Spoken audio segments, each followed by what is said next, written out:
Cho nên mình sẽ tượng đài Bác Hồ đây, quảng trường có hành nữa.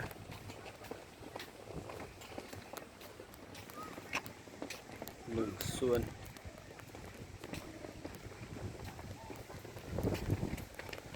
đừng có cái tia nữa, cho nên mình sẽ ý lửa là quảng trường tượng đài Bác Hồ Sơn La nữa. Nên cứ chỉ tao tôi chỉ tua nữa này cháu nhỏ đi khắp tỉnh khác vậy này chỉ tao tôi bỏ tượng đài Bác Hồ rất là đẹp luôn.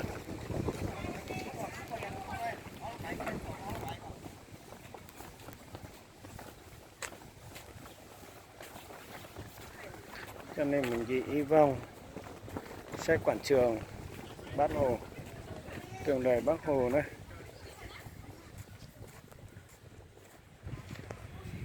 Tôi sợ nó nhập bên mong tụ bùa nhá la tôi chạy nhá la tụ bùa nữa nhập bên lô tê chờ tượng đài Bác Hồ di trúc thọ u Bác Hồ có tế ở chờ để tụ chờ tia tua xây tỉnh Sơn La nữa. Quảng trường nó lo thế đá hành nữa. Một chị thông này nữa Bác Hồ như có sống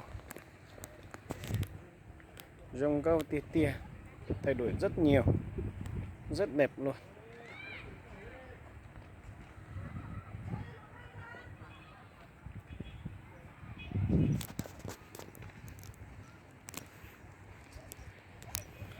Để Bác Hồ này tham quan của trông nè, có hay ô xe Bác Hồ với đồng bào dân tộc Tây Bắc. Đây là bác đang với tay chồng.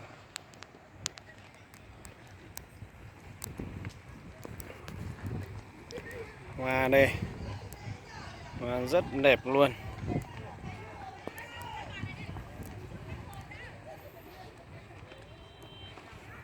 Hoa cũng đẹp, người cũng đẹp.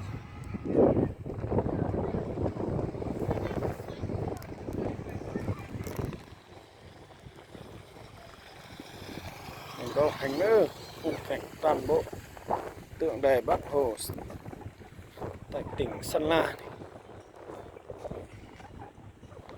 Ra một lên nó nữa. Mình có cha nữa. Nhìn nó thay đổi rất nhiều, khung cảnh rất là đẹp. Tuy nhiên chuyện chẳng nhỏ đầu nan đầu du xuân chỉ tận mất hình tôi trong còn bây giờ phải ít hạt châu oxy cái lò rễ nữa rồi cho mình đê cho khách du lịch rồi tôi sửa tôi sẽ tôi sửa khó nó nữa. Bây giờ tôi nhìn nước bỏ lại ta sẽ chỉnh sửa tôi nhấp tỏ vào tỏ chế chỉ tập bỏ nữa. Giờ hãy tiến lên từ chỉ tập bỏ nó là tôi sai bỏ cả bỏ nữa. Cái báo hay thì quảng trường Bác Hồ Sơn La nữa và manh một lịch trà lại cái người rong nó đã một lịch trà lại đó nó chừng nhỏ chả có cô này chả chừng cô này chỉ bỏ rong thế chả chồng tôi mà tôi mình sẽ hay ở bỏ rong ô chừng chả chừng chi đó.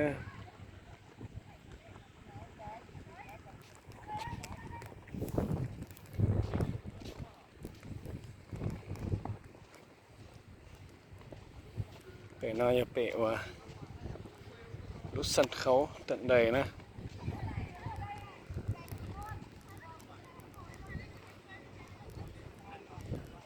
Rồi có tí tiêu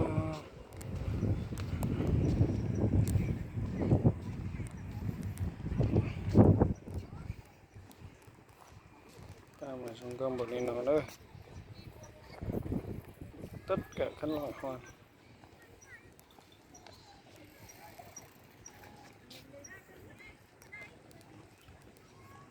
Ừ.